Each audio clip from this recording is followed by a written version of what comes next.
तो देखिए, अब निबंध लेखन को मैं आपको व्यवहारिक धरातल पर समझाने का प्रयास करूंगा।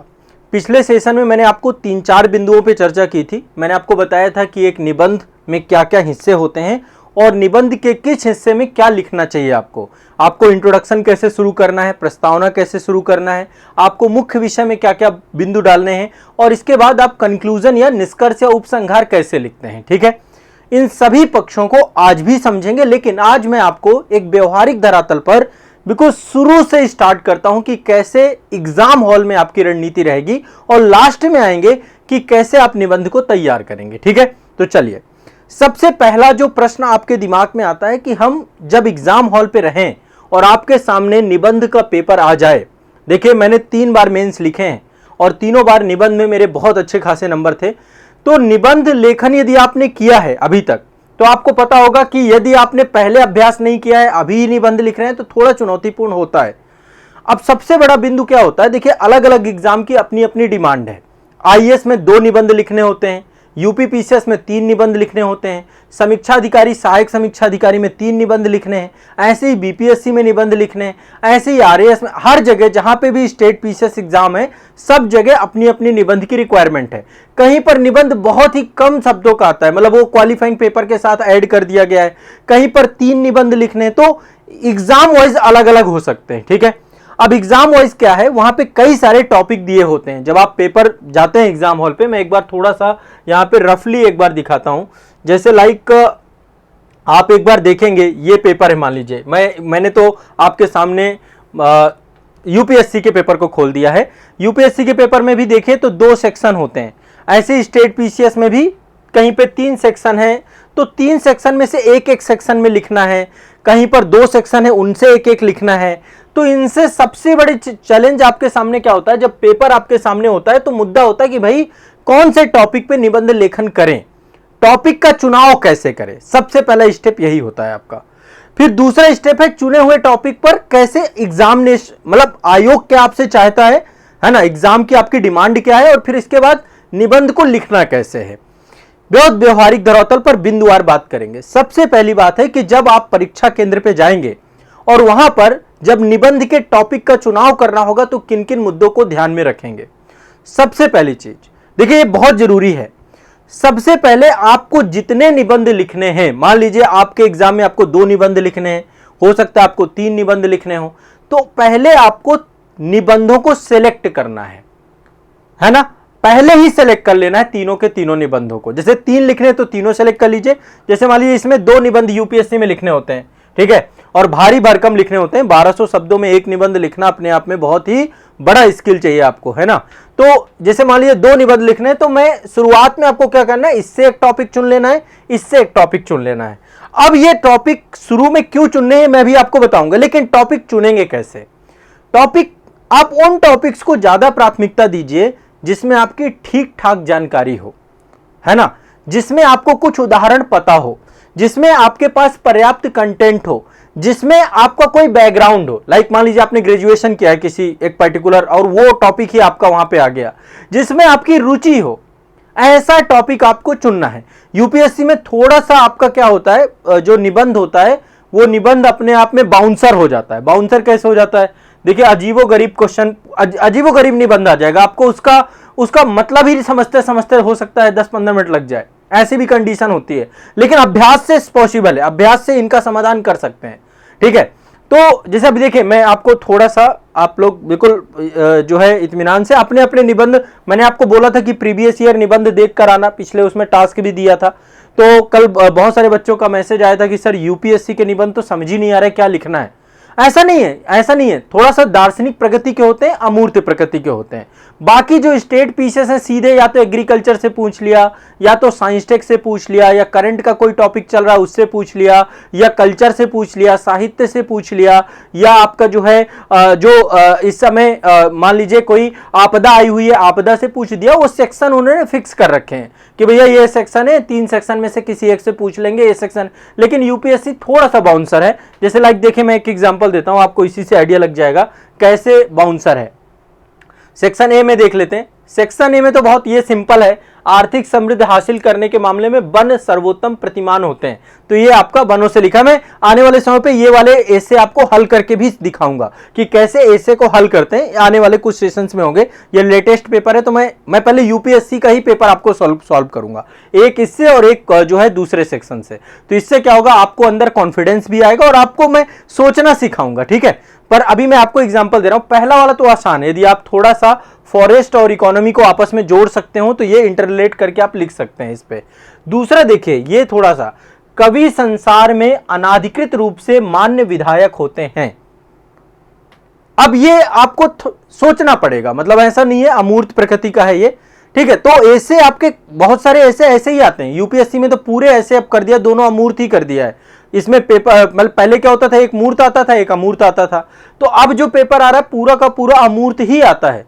पेपर सेक्शन 1 और सेक्शन बी दोनों, मतलब ये बाउंसर हो जाता है। तो अभ्यास से हम इसको डिकोड कर लेंगे। और जहां पे आपको पता है कि अच्छा ये सेगमेंट है और इसमें यदि आपके पास कंटेंट है तो आप आसानी से लिख पाएंगे।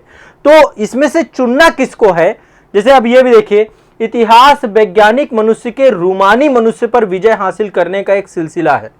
अब ये समझने में आपको नहीं आएगा कि यार रूमानी मनुष्य क्या होता है, ये तो कभी सुना ही नहीं है ना। तो इस तरीके के टर्म्स टेक्नोलॉजी, जैसे यह है, जहाज बंदरगाह के भीतर सुरक्षित होता है परंतु इसके लिए वह होता ही नहीं है ना। जहाज बंदरगाह के भीतर सुरक्षित होता है परंतु इसके लिए वो होता ही नहीं है। आपको समझ ही नहीं आएगा क्या पूछ लिया। आगे देखिए, मैं ये सब समझाऊंगा आपको। मैं प्रीवियस ईयर यूपीएससी के बहुत सारे क्वेश्चन आपके साथ डिस्कस करूंगा, इससे आपको एक आइडिया लगने लग जाएगा। जैसे देखिए सेक्शन बी में, छप्पर मरम्मत करने का समय तभी होता है जब धूप खिली हो, है ना। नेक्स्ट, आप उसी नदी में दोबारा नहीं उतर सकते हैं। कितना मतलब शानदार है, इसे थोड़ा सा सोचना है इस टॉपिक पे। आप उसी नदी में दोबारा नहीं उतर सकते हैं, सही बात है ना। अब इसको लेकर के हम डिस्कस करेंगे। परिस्थितियां गतिमान होती हैं, नदी गतिमान होती है, एक ही नदी में 2 बार नहीं उतरा जा सकता। समझिए, नदी हर सेकंड बदलती है। अब आपको लगेगा कैसे बदलती है, आप खुद सोचिए ना। जो गतिशील चीज है, जो प्रगतिमान चीज है, जैसे समय, आप एक ही समय पे 2 बार नहीं जी सकते हैं। जो समय निकल गया सो निकल गया। तो ये थॉट प्रोसेस है, थिंकिंग है, चीजों को सोचेंगे तो हम कर पाएंगे। ये बहुत कठिन नहीं है चीजें। अगला है देखिए, हर असमंजस के लिए मुस्कुराहट ही चुनिंदा साधन है। अब ये भी बहुत शानदार है, ठीक है। इस पे भी काम करेंगे हम, आप टेंशन मत लीजिएगा, सब पे काम करेंगे। केवल इसलिए कि आपके पास विकल्प हैं, इसका यह अर्थ कदापि नहीं है कि उनमें किसी एक को भी ठीक ही होगा। मतलब ऐसा है कि आपके पास मान लीजिए बहुत सारे विकल्प हैं, लेकिन जरूरी नहीं कि सारे ही सही, कोई भी सही हो सकता है सारे के सारे गलत हो सकता है सारे के सारे सही हो। विकल्प होने का मतलब ये थोड़ा ना कि विकल्प सारे सही ही होंगे। तो अभी इस पे आएंगे, मतलब ये हम इस पे डिस्कस करेंगे। तो मेरा पहला जो फोकस है आपका, जब एग्जामिनेशन हॉल पे जाएंगे तो आपको परीक्षा केंद्र में निबंध का चुनाव कैसे करना है। चुनाव ऐसे ही टॉपिक का करें जिससे आपका जुड़ाव हो। चुनाव ऐसे ही टॉपिक का करें जिस पे ठीक ठाक आपको जानकारी हो, जिस पे आपकी रुचि हो। जैसे मान लो एग्रीकल्चर से जुड़ा हुआ आ जा रहा है तो आप आसानी से चुन लेंगे। इन्वायरमेंट में आपकी रुचि है तो इन्वायरमेंट से जुड़ा हुआ टॉपिक लिख लेंगे। अर्थव्यवस्था से जुड़ा हुआ टॉपिक है तो इकोनॉमी से, विदेशी संबंध से जुड़ा हुआ है तो विदेशी संबंध। तो आपकी रुचि हो, आपके पास पर्याप्त कंटेंट हो, आपके पास उदाहरण होने चाहिए, एग्जाम्पल होने चाहिए, कोटेशंस होने चाहिए, कथन होने चाहिए, महापुरुषों के विचार होने चाहिए। ऐसा ऐसे को चुने और परीक्षा केंद्र में सबसे पहले शुरुआत के 3 से 4 मिनट में थोड़ा सा गति के साथ निबंध को चुन ले। ऐसा न लगाएं कि बहुत टाइम चुनने में लगा दें, क्योंकि फिर इसके बाद हमें रूपरेखा भी बनानी होगी और फिर निबंध लिखना भी होगा। तो सबसे पहली चीज है निबंध का चुनाव करना। सबसे पहला पॉइंट क्या है, निबंध का चुनाव करना। चलिए मैं एक बार थोड़ा क्रम से आपको चीजें लिखवाता जा रहा हूं और देखिएगा आपकी इतनी अच्छी समझ विकसित हो जाएगी। ये पिछले सेशन में मैंने काफी चीजें डिस्कस की थी। मैं पॉइंट बाय पॉइंट लिखता जा रहा हूं, आप भी साथ साथ मेरे लिखते जाइएगा। सबसे पहला पॉइंट क्या है आपका, परीक्षा केंद्र में निबंध का चुनाव। अब देखिए, अभी जो भी चीजें आपको हो सकता है थ्योरेटिकल लगे, लेकिन जब हम लिखना चालू करेंगे ना, इन्हीं सभी बिंदुओं का काम होगा। तो निबंध कैसा चुनना है, जिसमें आपकी जानकारी हो, आपके पास पर्याप्त कंटेंट हो, आपके पास बैकग्राउंड हो, है ना, आपका या तो ग्रेजुएशन आपने कर रखा है, आपके पास एग्जाम्पल हो, कुछ भी हो, मतलब नॉलेज होनी चाहिए, सीधी सी बात है। ऐसा कोई भी निबंध चुन लेंगे तो कोई फायदा नहीं है। अब जो दूसरी चीज है, दूसरा पॉइंट है कि जो भी निबंध का चुनाव आपने किया है, मान लीजिए कोई भी निबंध लिया है, उस निबंध का एक टॉपिक होगा जो आपकी समझ में आना चाहिए। जब भी आप निबंध लिखेंगे चुने हुए टॉपिक पर ही केंद्रित रहेंगे, टॉपिक के बाहर नहीं जाएंगे, टॉपिक पर ही केंद्रित होकर निबंध लिखेंगे। टॉपिक पर ही केंद्रित होकर, आपको अच्छे नंबर चाहिए तो आपको टॉपिक पर ही केंद्रित रहना होगा। आप टॉपिक से भटक नहीं सकते, आप टॉपिक से भटके आपके नंबर कट जाएंगे। टॉपिक का विस्तार करना है हमें। दरअसल निबंध का मतलब यह है कि टॉपिक का विस्तार करिए, लेकिन अनावश्यक विस्तार मत करिए, उसका कोई फायदा नहीं है। अनावश्यक विस्तार करने से आपका नुकसान हो जाएगा। आपको भटकाव से बचना है, निबंध में भटकाव से बचना है, आपको भटकाव नहीं करना। भटकाव करेंगे दिक्कत हो जाएगी। देखिए मैं आप लोगों के कमेंट बाद में लूंगा, ठीक है, आपके कमेंट में बाद में लूंगा, ठीक है। इत्मीनान से अभी पहले सेशन करिए। आपको दिख रहा है ये सही? अच्छा, कुछ धुंधला सा दिखाई दे रहा है। अच्छा अच्छा, एक मिनट थोड़ा सा देख लेते हैं क्या समस्या है। आप देखिए, अब सही है क्या? हाँ अब सही है मुझे लगता है।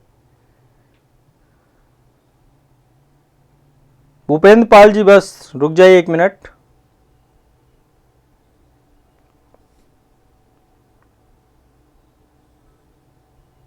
हाँ अब सही है मुझे लगता है। हाँ ठीक है चलिए, ठीक है भाई, थैंक यू थैंक यू। तो परीक्षा केंद्र में निबंध का चुनाव करना, ठीक है। दूसरा पॉइंट है टॉपिक पर ही केंद्रित रखना। टॉपिक पे केंद्रित होकर के हमें निबंध लिखना है, टॉपिक से भटकना नहीं है। अनावश्यक विस्तार करने से बचना है। टॉपिक का विस्तार करिए लेकिन अनावश्यक विस्तार मत करिए, ठीक है। भटकाव से बचना है। यदि आप निबंध से भटकेंगे आपके नंबर कट जाएंगे। अब मुद्दा यह है, बच्चों का एक सबसे बड़ा प्रॉब्लम यह रहता है कि सर क्या निबंध हेडिंग में लिखें या पैराग्राफ में लिखें, है ना। बहुत सारे बच्चों के साथ दिक्कत यह है कि निबंध को लिखें कैसे। देखो मैं यहां पे बहुत स्पष्ट बता देता हूं, आप लोग अभी तक ग्रेजुएशन तक जो निबंध लेखन करते आए हैं, आमतौर पे वो निबंध लेखन में हेडिंग पड़ती थी। जैसे लाइक मान लीजिए कोई भी पर्व है, पर्व के ऊपर लिखा आपने, किसी महापुरुष के ऊपर निबंध लिखा, है ना, कोई भी योजना के ऊपर निबंध लिखा, तो उसमें हेडिंग डालते थे हम लोग, है ना। मेन बॉडी में 5, 6, 10 हेडिंग डाल करके निबंध लेखन करते थे। प्रशासन में निबंध लेखन जब भी करना है, अब आपको जो निबंध लिखना है वो पैराग्राफ में लिखना है, ठीक है। पहली बात, हेडिंग्स डाल के नहीं लिखना है, हेडिंग का प्रयोग नहीं करना, छोटे छोटे पैराग्राफ में निबंध लिखना है। निबंध लेखन कैसे होगा? पैराग्राफ में। अब जो स्टेट पीसेस हैं, बहुत सारे स्टेट पीसेस में बच्चे क्या करते हैं, कई सारे छोटे छोटे हेडिंग्स डाल देंगे, पैराग्राफ अंडरलाइन कर देंगे। अंडरलाइन करना दिक्कत नहीं है, अंडरलाइन में कोई प्रॉब्लम नहीं है। पर अब आप कभी भी निबंध लेखन की बुक्स देखिएगा, जहां पे अभी यूपीएससी के लिए या स्टेट पीसीएस के लिए या जुडिशियल एग्जाम के लिए कहीं पर भी निबंध लेखन होगा तो हेडिंग से बचा जाता है, हेडिंग नहीं होती है। क्या होता है उसकी जगह? कोटेशंस होते हैं, कथन होते हैं, उस पे मैं आऊंगा वो क्या करना है, ठीक है। आप पैराग्राफ लिखिए और छोटे छोटे पैराग्राफों में निबंध लेखन करिए। छोटे मतलब 5-6 लाइनों का एक पैराग्राफ बनाइए, फिर चेंज कर दीजिए, फिर अगले उसमें आ जाइए। तो आप पैराग्राफ के आधार पर निबंध लिखिए। हेडिंग हम पहले लिखते थे, अब आप प्रशासनिक सर्विसेज की तैयारी कर रहे हैं, आप एक ऑफिसर बनने वाले हैं, तो उसके लिए निबंध लेखन जो आपका है वहां पे पैराग्राफ ही अच्छा तरीका है, ठीक है। आमतौर पे पैराग्राफ पे ही निबंध लेखन करना चाहिए, ठीक है। तो इस पे हम पैराग्राफ में लिखेंगे और मैं अभी जब लिखवाऊंगा तब मैं बहुत सारी चीजें दिखाऊंगा। अब मुद्दा यह है, अब जो सबसे इंपॉर्टेंट सेगमेंट है यहां से स्टार्ट होता है। शुरुआत में तो मैंने बेसिक्स आपको बताए, अब क्या करना है। अच्छे निबंध की सबसे बड़ी विशेषता क्या है? चुने हुए टॉपिक के सभी पक्षों को लिखना है। जो भी टॉपिक आपने चुना है, चुने हुए विषय के सभी पक्षों को लिखना है। अब सभी पक्ष का मतलब क्या होता है, ठीक है। मैं कुछ यहां पे उदाहरण देता हूं, एग्जाम्पल देता हूं। 2 तरीके के पक्ष होते हैं।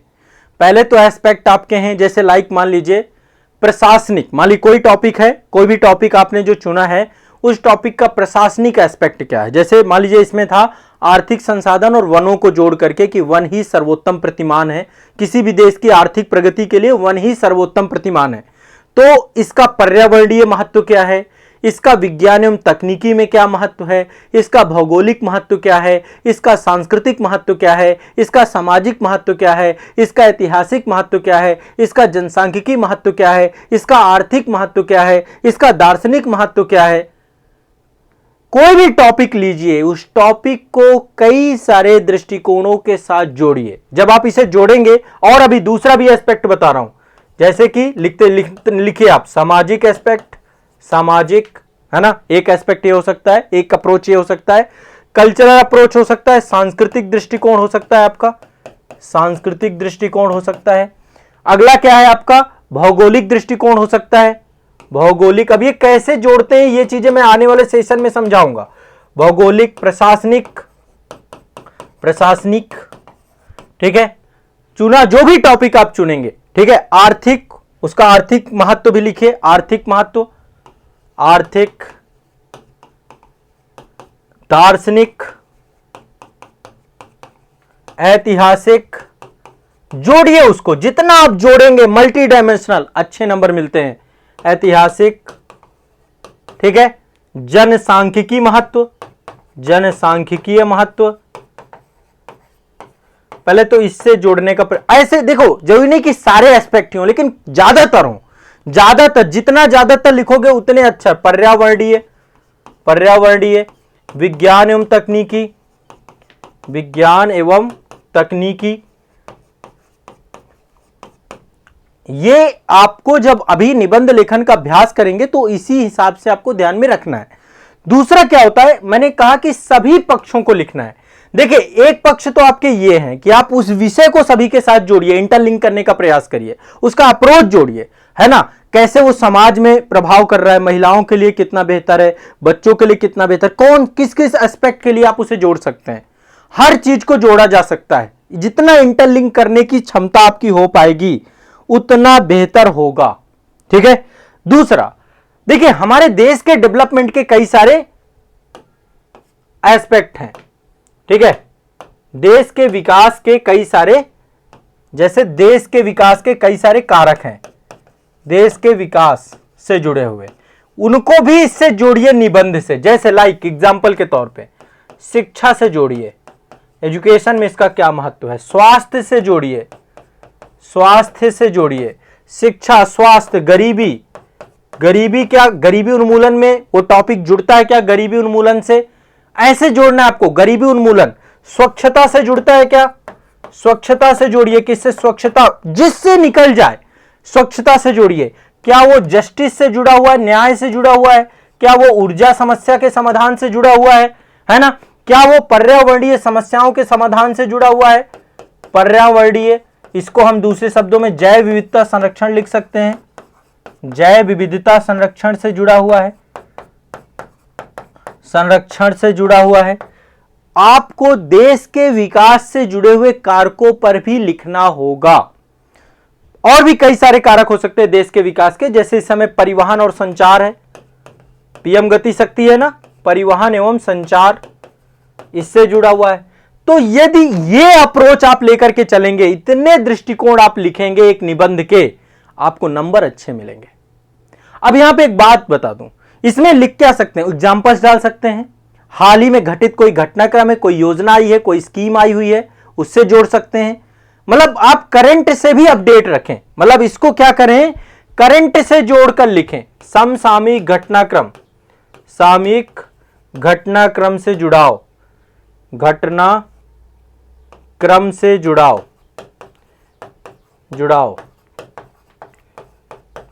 ठीक है, समसामयिक घटनाक्रम से जुड़ाव, ये भी ध्यान रखें। देखिए, ये तो एग्जामिनर के मूड के ऊपर रहेगा, लेकिन एक चीज समझिए, निबंध आपका पढ़ने के बाद वही है कि जो नॉर्मली सब ने लिख रखा है, सबका एक ही ढर रहा है, कोई रट के आ गया, रट के आके लिख रहा है। यदि थोड़ा सा आप प्रैक्टिस कर लेंगे, सोचेंगे, एग्जामिनर को कुछ नयापन मिलेगा, तो उसके पास बहुत सारी कॉपियां होती हैं, आपको तो अपनी एक कॉपी लिखनी है, पर जांचने वाले को कितनी पढ़नी है आप खुद सोचिए। एक एग्जामिनर मान लो 10, 15, 20 कॉपी भी एक दिन में चेक कर रहा है, उसके लिए कितना बड़ा हेक्टिक है। तो आपकी कॉपी में कुछ तो खास हो जो उसको रोचक बनाए। अब यहां पे एक चीज ध्यान रखिएगा, जब हम बात करते हैं कि सभी पक्षों को लिखना है, तो सभी पक्षों में आपके पक्ष के साथ विपक्ष भी आता है। पक्ष भी लिखिए और विपक्ष भी लिखिए, इन दोनों के बीच में संतुलन स्थापित करने का प्रयास करिए, इन दोनों के बीच में एक बैलेंस इस्टेब्लिश करिए, दोनों पहलुओं पर चर्चा करिए, ठीक है। दोनों पहलुओं के व्यापक प्रभाव पर चर्चा करिए, व्यापक प्रभाव पर चर्चा करिए कि इनका क्या इंपैक्ट पड़ रहा है, क्या प्रभाव पड़ रहा है। अब जब आप इस तरीके से लिखेंगे, मान लीजिए आपने कोई निबंध लिखा इतने पॉइंटों को ध्यान में रखते हुए, तो एग्जामिनर को क्या लगेगा कि इस बच्चे का दृष्टिकोण बहुत व्यापक है, ये दूसरे के विचारों को आत्मसात करने की भी, दूसरे के विचारों को क्या कर रहा है, आत्मसात कर रहा है, दूसरे विचारों का सम्मान कर रहा है। इसके अंतर्गत एक आपका जो दृष्टिकोण है ना, वो बहुत ही सकारात्मक प्रभाव डालेगा, आपकी समावेशी समझ की उसको पता चलता है। इसलिए आपको क्या करना है, चीजों को थोड़ा सा विस्तारित करना। लिखते समय ये पॉइंट आप ध्यान रखिएगा, जो पॉइंट मैंने आपको बताया, इसमें और पॉइंट ऐड कर सकते हैं आप, समझ रहे हैं मेरी बात को।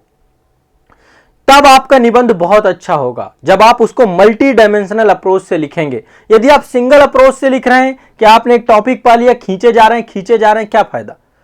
पैराग्राफ चेंज करते जाइए और उसके सारे एस्पेक्ट से जोड़ते चले जाइए। अब देखिए, निबंध में 5वां पॉइंट बहुत इंपॉर्टेंट है।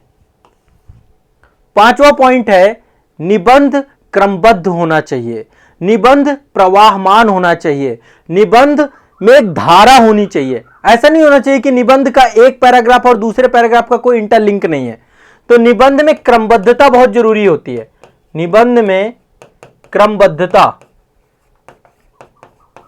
क्रमबद्धता बहुत जरूरी होती है, या प्रवाहमय होना यह बहुत जरूरी होता है। निबंध में क्रमबद्धता बहुत जरूरी है, निबंध का प्रवाहमय होना बहुत जरूरी होता है। अब ये इसका मतलब क्या है, इसका मतलब है निबंध का एक पैराग्राफ जब आपका समाप्त होता है, उस पैराग्राफ का दूसरे पैराग्राफ से संबंध होना चाहिए, दूसरे पैराग्राफ से एक संबंध चाहिए। देखिए, आमतौर पे होता क्या है, हम पैराग्राफ क्यों चेंज करते हैं, हम पैराग्राफ इसलिए चेंज करते हैं क्योंकि हमें कोई नई विषय वस्तु लिखनी होती है, लेकिन नई विषय वस्तु का पिछली विषय वस्तु के साथ अंतर संबंध होना चाहिए, तारतम्यता होनी चाहिए, समन्वय होना चाहिए। यह भी आपको ध्यान रखना है, निबंध में यह एक बहुत महत्वपूर्ण चीज है। निबंध गतिशील होता है, प्रवाहमान होता है। मेरी बात समझ पा रहे हो आप, जितने भी लोग मुझे सुन रहे हो? आप लोग एक बार मुझे यहां पे सारे लोग, कोई 800, एक बार मुझे यहां पे अभी कोई कमेंट में नहीं आना, कमेंट वाला टाइम आएगा जब मैं आपके कमेंट के रिप्लाई करूंगा। अभी तो मैं कोई चीज समझा रहा हूं, इस पे ध्यान दीजिए ना, इस पे लिखिए ना, इस पे अभी समझ में आ रहा है? एक बार मुझे कमेंट में बताएं सभी लोग।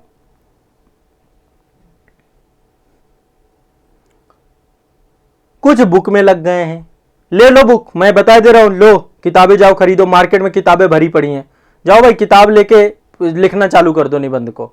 अरे यहां क्लास में कोई चीज बताई जा रही है आपको, अभी बुक में चालू हो गए, बुक लिस्ट का वीडियो पड़ा हुआ है, आप क्लास ना करें, बुक लिस्ट का वीडियो देखें, वहां पे कोई किताब बताई होगी मैंने, वो किताब ले और जाके अपना निबंध लेखन करें। डिस्टर्ब करने के लिए कोई ना कोई यहां पे उपस्थित हो, उसे किताब ही, अरे किताब बताएंगे भाई, किताब भी बता देंगे। किताबें आपको पता नहीं है क्या? कितनी किताबें पता है? कम से कम नहीं होगा 10 बार तो मैं बता चुका हूं किताबों की लिस्ट। ऑनलाइन बैच में है तो वहां पे पूरा वीडियो पड़ा हुआ है। तो थोड़ा सा समझ लो भाई, जो चीज समझाई जा रही है उसको प्राथमिकता दो। आप मतलब मुझे समझ में नहीं आता कई बार कि बहुत सारे बच्चे सिविल सर्विसेज एग्जाम की तैयारी तो करना चाहते हैं, पर तैयारी वाले लक्षण नहीं है उनके। बात करो ए की, दूसरी बात करते हैं जेड की। अरे भाई ए है तो ए को समझो ना, अभी इस बात को समझो। कमेंट सेक्शन यदि खुला हुआ है तो वहां पे कुछ भी बात करने के लिए नहीं खुला हुआ है। क्लास में बैठे हो, मेरी क्लास में अनुशासन के साथ जरूर रहना, यह ध्यान रखना। अनुशासन, डिसिप्लिन मोस्ट इंपॉर्टेंट है। यदि अभी तक पहली बार क्लास कर रहे हो तो कृपया करके इस बात को समझ लो आप, और जो पुराने बच्चे हैं वो सभी जानते हैं। ठीक है, जब मैं पढ़ा रहा होता हूं तो मुझे सिर्फ और सिर्फ जो पढ़ा रहा हूं उस पर बात करिए, उस पर समस्या आ रही तो देखिए। आपको बीच में हर चीज चाहिए तो मुझे डिस्टर्ब करने की कोशिश, ठीक है, बुक मैं बता दूंगा, बुक ले लीजिएगा, मैं 10 किताबें बता के जाऊंगा, क्या फायदा हो जाएगा आपका? बुक ही भला होना होता तो अभी तक हो गया होता आपका। यहां पे एक इंपॉर्टेंट सेगमेंट बता रहा हूं, ठीक है। चलिए, तो यहां पे देखिए, मैं आपको ये जो चौथा पॉइंट था, चौथे पॉइंट में मैंने आपको एक समावेशिता बताया कि निबंध का समावेशन कैसे करें, ठीक है, कैसे कैसे निबंध को कई सारे आयामों में लिखें। सभी पक्ष मतलब कई सारे आयाम। अब जब तक आप आयामों में नहीं बांधेंगे निबंध अच्छा हो ही नहीं सकता है। दूसरा, अब निबंध को हमें क्रमबद्ध बनाना है, प्रवाहमान बनाना है, एक पैराग्राफ का दूसरे पैराग्राफ से जुड़ाव होना। अब ये सब अभ्यास से आएगा, ये पॉसिबल नहीं कि आप ऐसे करें। अब मुद्दा क्या है, कई बार बच्चे क्या करते हैं, निबंध लेखन के समय एक ही पक्ष को पकड़ के बैठ जाते हैं, अपने एक्सट्रीम व्यू रखने लग जाते हैं। ऐसे कभी भी निबंध लेखन नहीं करना। निबंध लेखन में आपका दृष्टिकोण संतुलित होना चाहिए। कभी भी जब भी निबंध करना तो एक ही पक्ष को लेकर मत बैठना, एक ही पक्ष पर बहुत अधिक जोर मत देना, अधिक जोर नहीं देना है। इसीलिए मैंने आपको चौथे पॉइंट बताया कि पक्ष और विपक्ष दोनों ध्यान में रखना है। आपका दृष्टिकोण एक प्रशासक का होना चाहिए, आपका दृष्टिकोण संतुलित होना चाहिए, बैलेंस्ड अप्रोच होना चाहिए। संतुलित दृष्टिकोण के साथ ही निबंध लेखन करेंगे, समझ रहे हैं? अलग अलग विचारों के आधार पे मत दीजिए। कई सारे विचार हो सकते हैं, कई बार महापुरुषों के विचारों में भी कितने चेंजेस होते हैं, किसी एक का साथ मत लेकर के बैठ जाइए। पहले सभी को समझ करके जब आप लिखिए तो लिखते समय सभी को बैलेंस करके लिखिए, एक को सही दूसरे को गलत मत ठहराइए, ठीक है। तो संतुलित दृष्टिकोण पर ही उत्तर निबंध लेखन का कार्य आपको करना चाहिए। दूसरे के विचारों का सम्मान करना चाहिए। आपका भी व्यू हो सकता है, महापुरुषों का भी व्यू हो सकता है, दूसरे के विचारों का सम्मान यह झलकना चाहिए, यह बहुत इंपॉर्टेंट है। दूसरे के विचारों का सम्मान, अलग अलग विचारों के आधार पर ही मत देना है आपको, अलग अलग विचारों के आधार पर ही मत देना है, के आधार पर ही मत देना है आपको, पर मत देना है, ठीक है। तो ये आपको एक तो ध्यान रखना है। अब मुद्दा आता है कि भैया निबंध लेखन जब हम करेंगे तो क्या, कैसे शुरू करेंगे, क्या लिखेंगे। तो मैंने कुछ बेसिक आपके लिए पहले ही आपको एक गाइडलाइन दे दी कि निबंध लेखन में क्या करना है। सातवां पॉइंट आता है कि निबंध लेखन जब हम करेंगे, निबंध लेखन जब हम करेंगे तो निबंध लेखन के समय प्रस्तावना कैसे लिखेंगे, प्रस्तावना लिखने के बाद क्या मुख्य विषय कैसे लिखेंगे, मुख्य विषय कैसे लिखेंगे, या हम उपसंहार कैसे लिखेंगे। क्या होता है प्रस्तावना में, क्या होता है मुख्य विषय में, क्या होता है उपसंहार में। देखो, सबसे पहले आपको एक रूपरेखा बनानी चाहिए। जो आपको कॉपी मिलेगी बुकलेट के पीछे, आपको क्या होगा, एक रफ कार्य का पेज मिलेगा, वहां पे आप रूपरेखा बना लें। अब यहां पे मैंने आपको एक बात कही थी शुरू में, सबसे पहला पॉइंट, अब उसका यहां पे प्रयोग होगा आपके। सबसे पहले पॉइंट का प्रयोग, सबसे पहला पॉइंट में मैंने आपको बोला था कि जब टॉपिक को चुने तो एक साथ चुन लें। जैसे मान लो 3 टॉपिक आपको लिखने हैं निबंध लेखन में, 2 टॉपिक लिखने हैं, तो टॉपिक 1 ये चुन लीजिए, उसका नाम कुछ ना कुछ होगा जो निबंध में पूछा जाएगा। टॉपिक 2 चुन लीजिए, जिनका टॉपिक 3 है, टॉपिक 3 चुन लीजिए। रफ कार्य में हो सकता है 3 पेज आपको, 3 से 4 पेज आपको मिलते हैं, तो एक पेज में टॉपिक 1 का नाम डाल दीजिए, ठीक है। रूपरेखा बनानी है, टॉपिक 2 भी डाल दीजिए, टॉपिक 3 भी डाल दीजिए। ये पहले चुनना क्यों जरूरी है, अभी देखना कैसे इसका काम होगा। देखिए, जब आप रूपरेखा बनाएंगे तो पहले टॉपिक 1 की ही बनाएंगे, सही बात है। या हो सकता है इनमें से कोई टॉपिक 2 आपका बहुत स्ट्रांग है तो पहले उसे लिखेंगे, कोई ना कोई एक लिखेंगे आप। ये बात सही है ना।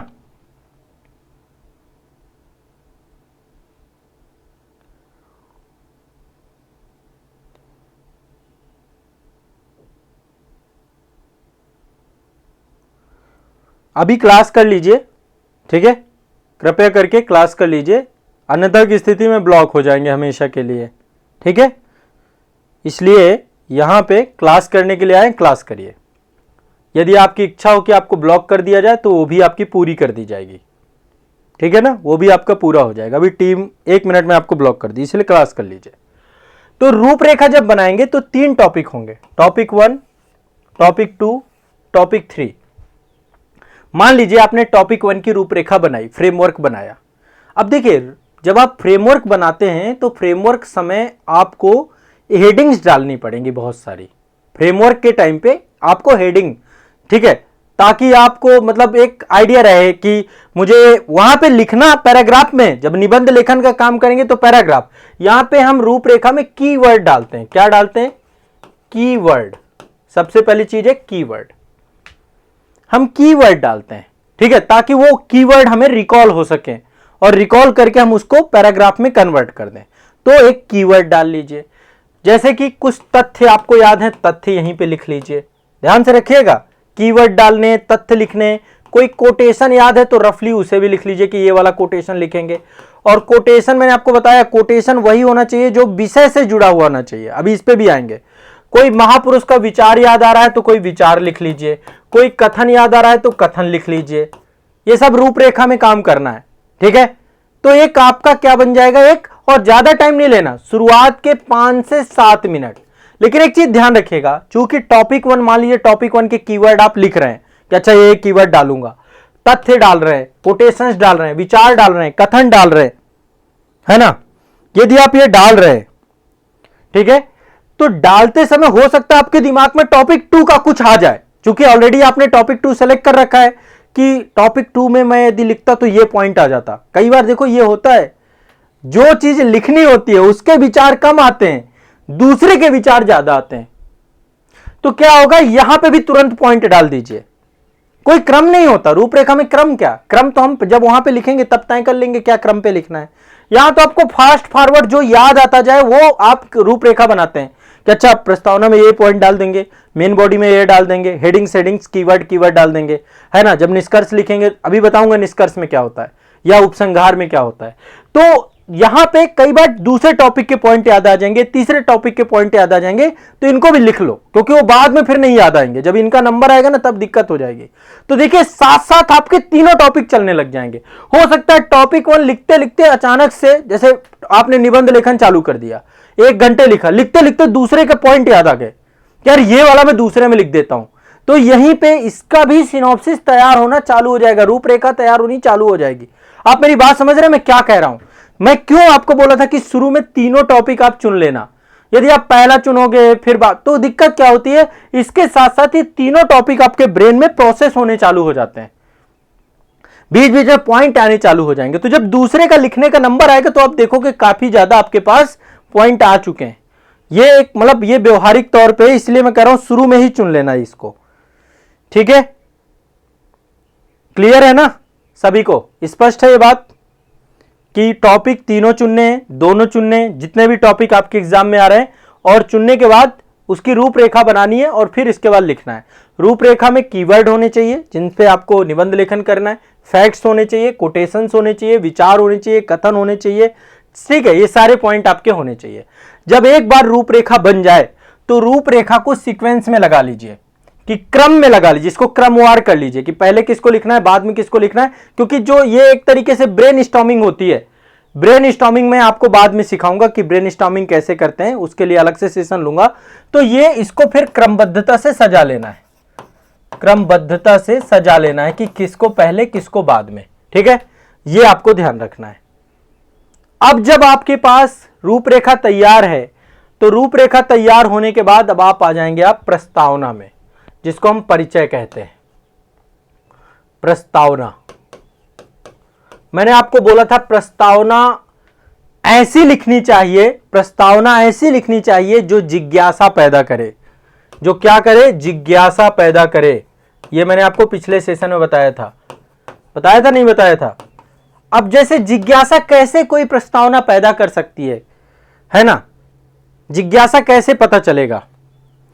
जिज्ञासा पता चलता है जैसे लाइक मान लीजिए कोई भी आप निबंध लिख रहे हैं, आप कोटेशन से शुरू कर दीजिए, किसी विद्वान के कथन से चालू कर दीजिए, किसी अपने जीवन के अनुभव से चालू कर सकते हैं, किसी टॉपिक की ऐतिहासिक पृष्ठभूमि है उससे चालू कर सकते हैं, किसी कहानी से चालू कर सकते हैं। प्रस्तावना देखें कैसे शुरू करनी चाहिए ताकि ये जिज्ञासा पैदा करे, एग्जामिनर को ये लगे कि यार आगे तो बहुत कुछ मिलने वाला है ना। तो किससे चालू करिए? कोटेशन, कोई कोटेशन है, कोटेशन से लिखना चालू कर दीजिए। इसलिए कोटेशंस आपके पास होने चाहिए और कोटेशंस ऐसे होने चाहिए जो उस विषय से जुड़े हों। ऐसा नहीं कि आपको जो कोटेशन आता है पढ़ के चले गए लिख के आ जाओगे, कोई फायदा नहीं है। जो टॉपिक से जुड़े हुए कोटेशंस है वो आपको तैयार करने हैं, ठीक है। कोटेशंस आपको तैयार होना चाहिए। विद्वानों के कुछ कथन आपको आने चाहिए।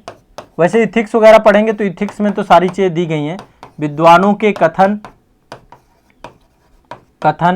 इनसे शुरू कर सकते हैं। जैसे मान लो पर्यावरण से आ जाता है ना, तो आप शुरू कर सकते हो कि प्रकृति के पास मनुष्य की आवश्यकताओं को पूरा करने की जो है क्षमता है, उसके लालच को पूरा करने की क्षमता नहीं है। इस तरीके से गांधी का कथन है, तो गांधी के कथन को ऐसे एक्सप्लोर करके शुरुआत कर सकते हो और फिर इस कथन को आधार बना के प्रस्तावना लिख सकते हो, ठीक है। कोई कहानी लिख सकते हो, कोई कहानी आपको पता है तो कहानी से शुरू कर सकते हो। रिलेवेंट होना चाहिए बस, ये आपके खुद के जीवन का अनुभव हो सकता है, जीवन के अनुभव से लिख सकते हो। ये सब जिज्ञासा पैदा करने वाली चीजें हैं, ठीक है। टॉपिक की ऐतिहासिक पृष्ठभूमि से लिख सकते हो, जो टॉपिक है उसकी ऐतिहासिक पृष्ठभूमि है उससे लिख सकते हो, पृष्ठभूमि इससे लिख सकते हैं, ठीक है। तो ये क्या है आपका, क्लियर है। प्रस्तावना लिखने के ये 4-5 तरीके हो सकते हैं आपके, ठीक है। अब देखिए कोटेशंस जब हम लिखते हैं सबसे बड़ा मुद्दा होता है कि सर कोटेशंस कितने लिखें, 1 लिखें, 2 लिखें, 4 लिखें, 5 लिखें। देखिए मैं हमेशा एक बात कहता हूं, कोटेशन आप 2 लिखिए, 3 लिखिए, 4 लिखिए, पर टॉपिक के अतिरिक्त यदि वो टॉपिक के अतिरिक्त कोई कोटेशन है जो आप याद करके गए थे और लिखा है तो कृपया करके मत लिखिए, ठीक है। कोटेशंस के देखिए कोटेशन कथन, महापुरुषों के विचार, ठीक है। कोटेशन 2 प्रकार के होते हैं, या तो ये कविता के तौर पे होंगे, कोई कविता होगी, या ये गद्य में होंगे। गद्य में मतलब महापुरुषों के विचार के तौर पे होंगे, है ना। अब ये क्यों लिखने जरूरी होते हैं कोटेशंस? महापुरुषों के विचारों से क्या हो जाएगा? ये किसी भी बात की पुष्टि करते हैं, है ना। ये एक तरीके से सोर्स का काम करते हैं, स्रोत का काम करते हैं, विषय वस्तु को वस्तुनिष्ठ बनाते हैं। आपकी ऑब्जेक्टिविटी का ज्ञान होता है कि आप ऑब्जेक्टिविटी के साथ लिख रहे हैं, ठीक है। जब तक आप कोटेशंस नहीं लिखेंगे ना तो फिर आपको इतना बेनिफिट नहीं मिलेगा। अच्छा निबंध लिखना है तो आप महापुरुषों के कथन डालिए, आप तथ्य डालिए, फैक्ट डालिए, सोर्स डालिए। जैसे इकोनॉमिक सर्वे को ही सोर्स बना दीजिए, बजट को सोर्स बना दीजिए, कोई समिति और कमेटी की रिपोर्ट है उसको भी स्रोत बनाइए। तो बिना सोर्स, स्रोत आधारित होना चाहिए थोड़ा सा, ठीक है। और कोटेशंस बहुत ज्यादा नहीं लिखना है, जो टॉपिक पे केंद्रित हो और यथासंभव उनका प्रयोग जरूरी हो, यथासंभव उनका प्रयोग आवश्यक हो, वो आपको लिखना है। समझ पा रहे हैं? प्रस्तावना में मैंने आपको बताया था कि जिज्ञासा वाला होना चाहिए। तो जिज्ञासा का मतलब क्या था मेरा यहाँ पे कमेंट में एक बार जरूर बताते जाइए। थोड़ा सा गति से बताएंगे तो मुझे भी समझ में आएगा कि मैं जो बता रहा हूं आपकी समझ में की चीजें समझ में आनी चाहिए। तो प्रस्तावना कैसी होनी चाहिए? जिज्ञासा पैदा करने वाली। इसका जो मुख्य विषय है, मुख्य विषय में क्या होने चाहिए? सभी आयाम होने चाहिए। अभी सभी आयामों पे चर्चा हुई है, टॉपिक नंबर 4, सभी आयामों पे चर्चा हुई है। टॉपिक नंबर 4 देख लीजिए, ऊपर मैंने आपको ये बताया है, ये हैं सारे आयाम, है ना। सामाजिक, सांस्कृतिक, भौगोलिक, प्रशासनिक, आर्थिक, दार्शनिक, ऐतिहासिक, जनसांख्यिकी, पर्यावरणीय, विज्ञान प्रौद्योगिकी, देश के विकास से जुड़े हुए पक्ष और विपक्ष, ये सब आपके सारे आयामों को यहां पे डालना है। जितना आप इंटरलिंक कर सके उतना अच्छा ऐसे आप बना दोगे। सभी आयामों को लिखना होता है इसमें। अब तीसरा नंबर आता है उपसंहार का। देखो उपसंहार क्या होता है? उपसंहार ये क्या होता है? इसमें क्या क्या हम डालते हैं? देखिए ये कैसा होना चाहिए, मैंने आपको बताया था ये आपका सकारात्मक अप्रोच को दिखाता है। सकारात्मक आप समाधान ओरिएंटेड कितने हैं, आप कितने पॉजिटिव हैं, ये आपका सकारात्मक होना चाहिए। भविष्योन्मुखी होना चाहिए, भविष्योन्मुखी, जब भी कोई विषय वस्तु है वो भविष्य को ध्यान में रख करके हो। सृजनात्मक हो, सृजनात्मक होना चाहिए, ठीक है, सकारात्मक हो, भविष्योन्मुखी हो, सृजनात्मक हो। क्या होना चाहिए, है ना, चाहिए शब्द को इसमें ज्यादा प्रयोग करना है, चाहिए शब्द। संदेशोन्मुखी हो, जहां से संदेश हो, कोई संदेश होना चाहिए, संदेशोन्मुखी, संदेशोन्मुखी। आशावादी होना चाहिए, आशावादी, निराशावादी नहीं होना चाहिए आपका निष्कर्ष, आशावादी होना चाहिए। और इसके लिए देखो एक जो सबसे इंपॉर्टेंट चीज है, जब भी कभी आप उपसंहार लिखिए तो जो भी आपने लिखा है, जैसे आपने कोई बात लिखी है, ठीक है, अब जब आपने जो मतलब मान लीजिए 600 शब्दों में लिखा, 700 शब्दों में लिखा, ठीक है, अलग अलग शब्दों में सबने लिखा होगा, तो जो आपके उसका एक क्या होना चाहिए, सारांश होना चाहिए, इसमें सारांश होना चाहिए, एक तरीके से जिस्ट जिसे कहते हैं, जिसे कहते हैं निचोड़, कम शब्दों में पूरी बातों को लिख देना, ठीक है। निबंध के मजबूत पक्ष को ज्यादा लिखना, निबंध के मजबूत पक्ष को लिखना, ये सारे पॉइंट होते हैं उपसंहार में। समझ पा रहे हैं मेरी बात को, उपसंहार में सारे पक्ष होते हैं आपके, ठीक है। मुख्य विषय मतलब सभी आयाम मैंने आपको बता दिया। उपसंहार सकारात्मक, भविष्योन्मुखी, सृजनात्मक, चाहिए, संदेशोन्मुखी, आशावादी, सारांश में होना चाहिए, एक जिस्ट होना चाहिए, और निबंध के मजबूत पक्ष को आपको ज्यादा ध्यान में रखना चाहिए। यदि आप ये करेंगे तो आपका उपसंहार भी बेहतर हो जाएगा, ठीक है। चलिए बहुत बढ़िया, ये आपको मैंने काफी सारे पॉइंट बताए, 2-3 पॉइंट और बता देता हूं। सबसे पहली चीज है, बहुत सारे बच्चे कहते हैं सर शब्द सीमा क्या होनी चाहिए। भैया शब्द सीमा दी होती है वहां पे, समय सीमा तो आपको ध्यान, सबसे पहली बात, यदि 2 निबंध लिखने तो 2 पूरे लिख दो, 3 लिखने 3 लिख दो, 2 में 1 मत लिख के आना, 1 में 2, 3 में 2 मत, कि भैया 3 लिखने थे 2 ही लिख पाए, कोई फायदा नहीं है, नंबर फिर कम आएंगे। 2 लिखने थे 1 ही लिख पाए, तो आपको पहली बात दोनों निबंध लिखने हैं। तो यदि 1200 शब्दों में लिखना है तो 1200 शब्दों में लिखो, 600 से 700 शब्दों में लिखना है 600 शब्द सीमा का पालन करें, सीधी सी बात है, इसका पालन करें। यह नहीं कि इसी को आपने 2400 में लिख दिया, इसी को आपने 1000 शब्दों में लिख दिया, फिर एग्जामिनर भी इरिटेट होता है कि आप बात को खींच रहे हैं, ठीक है। दूसरा समय सीमा, यदि कोई बात इंस्ट्रक्शन आपको दिया गया है तो उसका ध्यान रखें, ठीक है। समय सीमा क्या है, निबंध की जितनी संख्या हो, मान लीजिए आपको 2 निबंध लिखने हैं और 3 घंटे का समय है, तो सीधा सी बात है 1.5 घंटे का टाइम होगा आपको, 1.5 घंटे निबंध, एक निबंध में, दूसरा एक निबंध में। अब 1.5 घंटे आइडियली पूरे नहीं मिलते हैं। और एक चीज और बताऊं, पहले निबंध में कई बार ज्यादा टाइम लग जाता है, रूपरेखा बनाने में, क्वेश्चन पेपर को पढ़ने में, सेलेक्ट करने में, तो पहला निबंध जो है हो सकता है आपका ज्यादा टाइम ले, पहला निबंध आपका ज्यादा टाइम ले, ठीक है, तो इसमें थोड़ा समय ज्यादा दीजिए।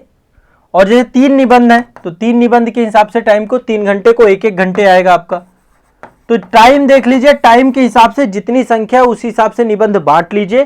पहले निबंध में थोड़ा सा 5 मिनट ज्यादा टाइम दीजिए, 5 से 10 मिनट ज्यादा टाइम दे दीजिए। जैसे मान लीजिए इसमें 2 निबंध लिखने थे, 3 घंटे का समय था, तो इसको दे दीजिए 1 घंटा 40 मिनट पहले निबंध को। और यदि आपके 3 निबंध थे, 3 घंटे का समय था, 1 घंटा पर निबंध आपको मिल रहा था, तो इसको 1 घंटा 10 मिनट पे लिख सकते हैं। फिर दूसरे जो बाकी के निबंध है उसमें आपके पास थोड़ा टाइम आपको शॉर्ट करना पड़ेगा, ठीक है। तो निबंध का शब्द सीमा और समय सीमा दोनों का पालन करना होगा, क्योंकि शब्द सीमा का पालन नहीं करोगे तो निबंध पूरे लिख नहीं पाओगे, और समय कोई फायदा नहीं, नंबर एक्स्ट्रा मिलने ही नहीं, इसलिए निर्धारित समय शब्द सीमा पे लिखना है और बहुत कम पे नहीं लिखना है। देखो बेटा 12 पेज का 1200 है ना, तो आप सोचो पेज में एक हिस्से में 100 शब्द यदि आप लिखते हैं, आमतौर पे यही होता है, एक बार काउंट कर लेना, ठीक है, कि कितने में आप लिख रहे हैं। और यूपीएससी तो प्रॉपर आपको स्पेस देता है, उसके पास जितना स्पेस है, तो मान लो 1000 से 1200 शब्द आपको लिखना है तो 5 से 6 पन्नों में आएगा।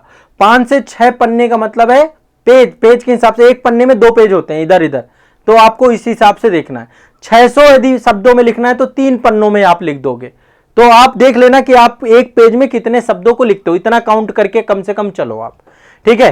तो शब्द सीमा, समय सीमा दोनों का पालन करना है। अब बात आती है कि इतनी सारी बातें आपने बता दी, निबंध की तैयारी कैसे करें। सारा मुद्दा यहां पे आके खड़ा हो जाता है, तैयारी कैसे करें।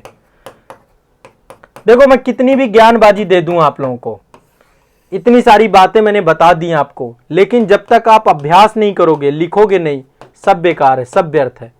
अभ्यास करना है निबंध का। निबंध एक दिन में सीखने वाली चीज नहीं है। निबंध थ्योरी बताएंगे बस। हाँ, ये रफली आज जैसे आपको एक आइडिया लगा कि मुख्य विषय को कैसे लिखना है, सभी आयाम क्या क्या होने चाहिए, प्रस्तावना जिज्ञासु भरा होनी चाहिए, कोटेशन से शुरू करें, इससे शुरू करें, ये एक रफली आइडिया आपको लग गया। लेकिन अब सारा खेल है कि लिखना प्रारंभ करना पड़ेगा, अभ्यास करना, लिखना प्रारंभ करना पड़ेगा, आपको प्रैक्टिकल पे आना पड़ेगा इसके, क्योंकि मेन वही है। तो इसके लिए काम कर लीजिए, हर 15 दिन में एक निबंध जरूर लिखिए, कम से कम एक निबंध। संडे को कोशिश करिए कि एक निबंध आप टॉपिक चुनिए। प्रीवियस ईयर क्वेश्चन पेपर भी चुन सकते हैं, या जो टॉपिक ज्यादा पूछ रहे हो, आपके सिलेबस के अकॉर्डिंग आपको टॉपिक दिए गए, तो उसी आधार पे आपको एक निबंध आपको जरूर लिखना है हर 15 दिन में। ठीक है। कालांतर में क्या करिएगा, निबंध की टेस्ट सीरीज भी ज्वाइन कर सकते हैं, निबंध की टेस्ट। अब इसके लिए आपको करना क्या है, सिंपल सा मामला है। मैं आप सभी को लिखना सीखें का जो हमारा एक कार्यक्रम है, यहां पे निबंध निःशुल्क ही करा रहा हूं। तो इसमें 7 दिनों में एक क्लास है आपकी। अभी शुरुआत में हर 7 दिन में एक क्लास ले रहा हूं। जैसे ही 5-6 क्लासेस हो जाएंगी, जैसे आज ये दूसरी क्लास थी आपकी, उसके बाद मैं टॉपिक देने लग जाऊंगा। 15 दिनों में एक टॉपिक दिया करूंगा, तो आप उसको लिख के मुझे भेजेंगे, मैं आपकी चेक कर दूंगा कॉपी। ठीक है। दूसरा, कोई किताब एक ले लीजिए। किताब आती है, एक आती है आपकी किताब निशान जैन एवं गंगाराम पुरोहित सर की। ये दोनों जो है आपके सिलेक्टेड कैंडिडेट हैं। मैं आपको देखो 2-3 किताबें बता देता हूं। यदि ये किताबें बहुत सारे पूछ रहे थे ना, अब प्रतीक्षा उस समय नहीं कर रहे थे। ठीक है। आप लोग एक तो देखो ये आती है आपकी, ये वाली किताब निशान जैन, IAS रहे हैं स्वयं ये, और बहुत अच्छी रैंक आई थी सर की, 13वीं रैंक थी शायद मेरे ख्याल से। और गंगा सिंह राजपुरोहित, ये भी IAS रहे हैं। इनकी एक किताब है और इसमें 101 निबंधों का संकलन है। तो इसमें ये किताब भी अच्छी है, मार्केट में आपको मिल जाएगी, उपलब्ध हो जाएगी। यदि आप ये किताब चाहेंगे तो ये मिल जाएगी। ये आपका सिविल सेवा परीक्षा के लिए ही है। इसके अलावा जो है एक आपकी निबंध सर्वस्व आती है, डॉक्टर देवकरण शर्मा और करमवीर शर्मा IAS अधिकारी ये भी रहे हैं, इनकी भी एक किताब आती है निबंध सर्वस्व। ये 2 किताबों में से कोई एक किताब कर लीजिए। बाकी एक जो है निबंध दृष्टि आती है, यदि आपके पास हुआ है उसको भी देख लीजिए। बट ये 2 किताबें मैंने आपको बता दी हैं। ओवरऑल सारा खेल आपका एक ही है कि आप कैसे प्रैक्टिस करते हैं, अभ्यास करते हैं। यदि आप प्रैक्टिस अभ्यास नहीं करेंगे, निबंध खरीद लीजिए, किताब खरीद लीजिए, कोई फायदा नहीं है। तो मैं आपके साथ पूरी मेहनत करने वाला हूं। मैं आपको टॉपिक दूंगा, आप उसको लिखें। देखिए, मैंने पिछला टास्क आपको दिया था कि प्रीवियस ईयर क्वेश्चन पेपर आप लोग देखें और देखें कि आपके आयोग ने किस तरीके के क्वेश्चंस और निबंध आप सभी से पूछे हैं, कौन से टॉपिक से निबंध ज्यादा आते हैं, कैसे हैं, क्या आप उनकी रूपरेखा बना पा रहे हैं। तो ये सारे टास्क आपको दिए थे। आप में से कुछ लोगों ने किया होगा, कुछ ने नहीं किया होगा, मुझे पता है ना। और पीड़ा भी होती है जब आप लोग नहीं करते। अब आप लोग जो आपके टेलीग्राम ग्रुप है, एक लक्ष्य IAS करके टेलीग्राम ग्रुप है हमारा, उस टेलीग्राम ग्रुप पे पिछले टास्क आपको भेजने हैं।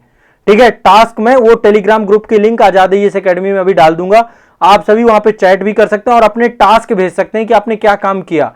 IAS के क्वेश्चन पेपर देखे तो कैसे देखे, UP PCS वाले देखे तो उसमें कैसे निबंध आ रहे हैं। तो एक बार टॉपिक सब टॉपिक वो मैं आपको बोला था कि भाई आपको करना है। यदि नहीं किया, करिए। जो भी आपका एग्जाम है, IAS है, UP PCS है, MPPSC है, JPSC है, जो भी एग्जाम है, ठीक है, आपका सब जगह पे जहां पे भी निबंध आता है, जुडिशियल एग्जाम है, वहां से आपको निबंध में क्या क्या टॉपिक है, ये जब तक समझ नहीं होगी हम सही दिशा में निबंध लेखन नहीं कर पाएंगे। तो अभी ये आज निबंध लेखन की आधारभूत क्लास थी आपकी। आगे आने वाली क्लास में अभी निबंध लेखन के और विषय वस्तुओं पे चर्चा करूंगा मैं।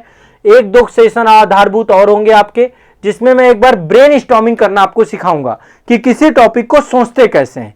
जैसे ही कोई टॉपिक आपको सोचना आ जाएगा, उसके बाद निबंध लिखना आसान हो जाएगा। ठीक है। तो आज के सेशन को यहीं तक रखेंगे। अब नेक्स्ट सेशन आपका जो है अगले वीक में होगा, अगले सप्ताह में होगा। रेगुलर रहें, कंटिन्यूअस रहें, जितना बताता जाऊं। अब जो टास्क आप लोगों का है वो यही है कि एक टॉपिक को ले जो प्रीवियस ईयर में दिया गया है, उसको समझें और उस पर निबंध लेखन एक चालू कर दें। ठीक है, धीरे धीरे मेरे साथ भी निबंध लेखन सीख जाओगे। मैं 2-3-4 निबंध आपको अमूर्त मूर्त सब हल करके दिखाऊंगा, आपको सोचना सिखाऊंगा, आपको जो मैंने बताया कि कई आयामों को कैसे सोचते हैं उस अप्रोच को सोचना दिखाऊंगा, कैसे आर्थिक, कैसे प्रशासनिक, कैसे सांस्कृतिक, कैसे, तो वो जब आप समझेंगे तब आपको निबंध लेखन की पूरी समझ हो जाएगी। तो वो मैं 2-4 क्वेश्चन आपके साथ सॉल्व कराऊंगा, निबंध लेखन करवाऊंगा, सब कुछ करवाऊंगा। बस आप कमर कस लीजिए, यदि आप कमर कस लेंगे तो निबंध लेखन अच्छा हो जाएगा हमारा साथ में, ठीक है ना। तो आज का सेशन कैसा है आप सभी का, एक बार मुझे बताएं कैसा रहा आपका जो है, और एक बार मुझे टास्क जो मैंने आपको दिए हैं वो जरूर से जरूर आप लोग बताइएगा, ठीक है, टास्क जरूर करिएगा। बाकी कोई भी दिक्कत होती है आने वाली क्लास में सारे डिस्कस करेंगे, ठीक है।